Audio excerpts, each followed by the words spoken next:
जनूबी रूस में एक दरिया में से एक ऐसा बगोला, इसकी वीडियो बना ली गई और पूरे इंटरनेट पर ये इस वक्त वायरल है। लोग इसको खौफ से देख रहे हैं। जितनी ये टेनिस बॉल होती है, इतने बड़े बड़े औले गिरे। नबी अलैहिस्सलाम ने उसमें 5 चीज़ों से वार्न किया था, खबरदार किया था, मुतनब्बे किया था।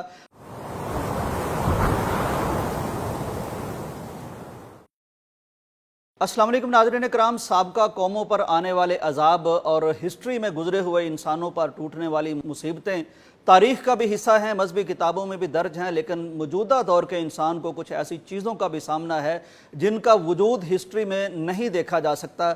ऐसी ही एक मिसाल रूस से सामने आई है। जनूबी रूस में एक दरिया में से एक ऐसा बगोला उठा जो बढ़ते बढ़ते आसमानों तक पहुंच गया। अब इसमें हवा भी होगी, पानी भी होगा। इसकी वीडियो बना ली गई और पूरे इंटरनेट पर ये इस वक्त वायरल है। लोग इसको खौफ से देख रहे हैं। नाज़रीन इकराम, यही नहीं कि ये बगोला रूस में देखा गया है और इसने तूफान मचा दिया है, ये लोगों को खौफजदा कर दिया है, बल्कि रूस में बारिशें इतनी शदीद हुई हैं कि सैलाब की सूरत है। और इसी पर बस नहीं, बल्कि वहाँ जो याला बारी हुई है, जो ओला बारी हुई है, वो भी बताया जाता है कि मुर्गी के अंडे जितने जितने बड़े वहाँ ओले गिरे हैं। ये रूस की कैफियत है। उधर इटली से जो खबरें सामने आ रही हैं वो भी बड़ी होशरबा हैं। इटली के बारे में बताया गया है कि वहाँ अचानक से जितनी ये टेनिस बॉल होती है जिसे हमारे गली मोहल्लों में बच्चे क्रिकेट खेलते हैं, इतने बड़े बड़े ओले गिरे।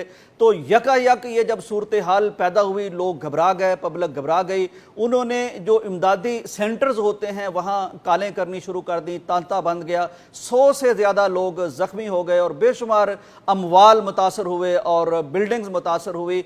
नाज़रीन इकराम, इससे पहले पाकिस्तान में हम ये देख चुके हैं कि शदीद किस्म की बारिशें हैं और खुसूसन सिंध में और मियाँ चन्नू में हमने मामूल से बड़े, यहाँ तक कि पाव पाव भर के ओले हमने देखे थे, वो गिरे। इसकी क्या वजह है? इसकी एक वजह तो हमें साइंस बताती है कि ये क्लाइमेट चेंज के मरहले से इंसान गुजर रहा है। इस कायनात को क्लाइमेट चेंज का यानी मौसमियाती तब्दीलियों का सामना करना पड़ रहा है और इसमें कुछ इंसान का अपना कसूर भी है। उधर अगर हम मजहबी किताब की तरफ देखें तो हमें ये मिलता है कि ये जो कुछ भी हमें इंसानों को सामना करना पड़ता है, वो मुश्किलात हों, वो मुसीबतें हों, वो ज़ियतें हों, वो तकलीफ़ें हों, वो अजाब हों, वो तबाहियाँ हों, वो कुदरती आफतें हों, ये सब हमारे अपने आमाल का नतीजा होता है। इब्ने माजा में नबी करीम सल्लल्लाहु अलैहि वसल्लम की हदीस है। नबी अलैहिस्सलाम ने उसमें 5 चीज़ों से वार्न किया था, खबरदार किया था, मुतनब्बे किया था।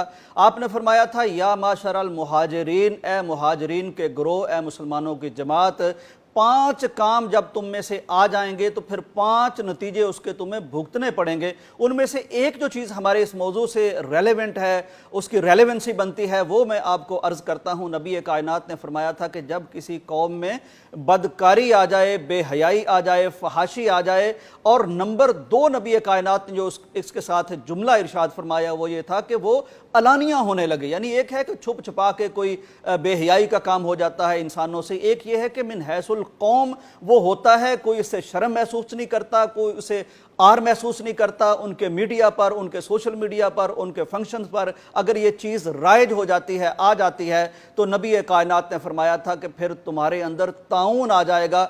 और जो इस्लामिक लिटरेचर को समझते हैं उन्हें मालूम है कि ताउन का लफ्ज़ जब हमारे इस्लामिक लिटरेचर में इस्तेमाल होता है तो ये वबा के मानों में आता है।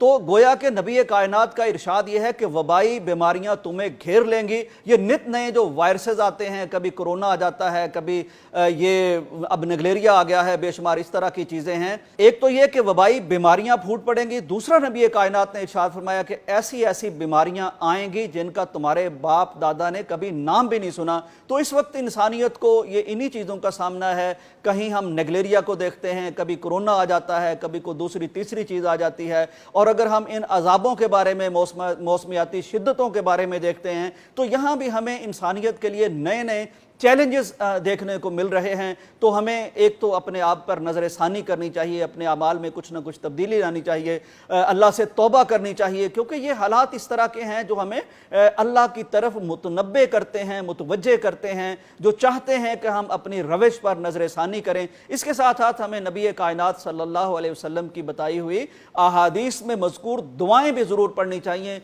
नबी कायनात की बेशुमार दुआएं हैं, सुबह शाम के अज़कार हैं, और ख़ास तौर पर आका अलैहिस्सलाम ने फरमाया कि आफियत की दुआ یہ ضرور ہمیں کرنی چاہیے، چونکہ فرمایا ہے کہ جسے عافیت دے دی گئی، عافیت سے بڑھ کر اس دنیا میں اللہ کی کوئی نعمت نہیں ہے، اور عافیت کی دعا سے بڑھ کر کوئی دعا نہیں ہو سکتی، چنانچہ اللہ سے عافیت ہمیں ضرور مانگنی چاہیے۔ اللہ تعالیٰ تمام انسانیت پر رحم فرمائے، اللہ تعالیٰ ہمارے اعمال سے درگزر فرمائے، اور اللہ تعالیٰ بالخصوص مسلمانوں کو دنیا اور آخرت میں بہتری نصیب فرمائے۔